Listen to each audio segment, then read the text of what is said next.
continuing with the discussion of protector deities and the aphorism, if you don't know hats and protectors, then you don't know religious traditions, we'll talk about the Jonang. The Jonang, along with the Bodong and the Bulug traditions. Now the Jonang is more widely known, the Bodong a little bit less so, founded by the great Bodong Penchen Chokle Namgyal.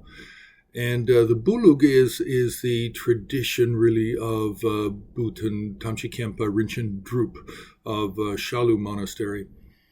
Now, the reason that I'm bundling these together, the Jonang, Bodong, and Bulug, is because just as their hats are typically the red Pandita hat, so also their protectors are generally following after the Sakya tradition and the Sakya curriculum of protector deities. All three of them. And what we have to look for is what are really the special protectors of the Jonang, the special protectors of the Bodong and the Bulug. So, the Jonang is a little bit easier because we actually have two or three protectors that stand out aside from the standard Sakya protectors. We have two or three, and the first is in Tibetan called Trakshe, in Sanskrit Raudrantika, and it is a three-faced, four-armed wrathful deity riding a horse. And this is really quite unusual, and you do not find this in the other schools in the same way. So it is a distinctive appearance of a wrathful deity.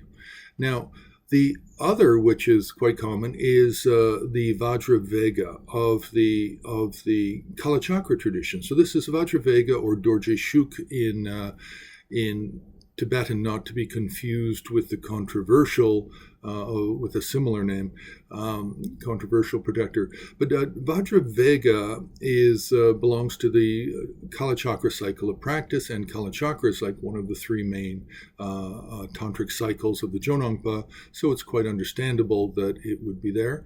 And now the third protector is a form of Mahakala with a kila bottom. So it's a three-sided bladed peg bottom.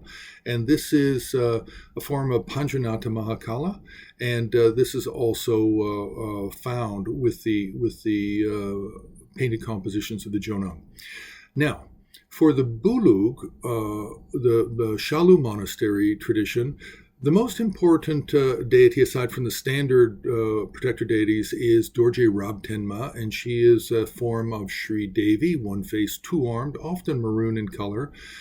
She can have slightly various things in her right hand, in her left hand, but her right hand generally holds actually a stick or a sword.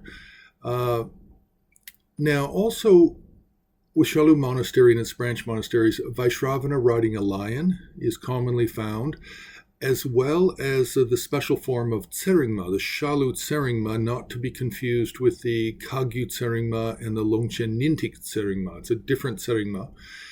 And then we have, also with a lot of Shalu paintings, we have the one-faced, six-armed Mahakala, Shadbhuja Mahakala.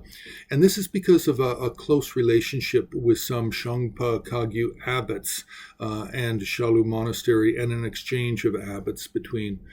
So now, for the Bodong tradition, I actually have very little information about their protectors other than following a Sakya model, but they do have a worldly-looking protector called Tashi Obar, who is very similar to Dorje Setrap and Siumara of the Tsen classification of protectors commonly found in Sakya and Gelug.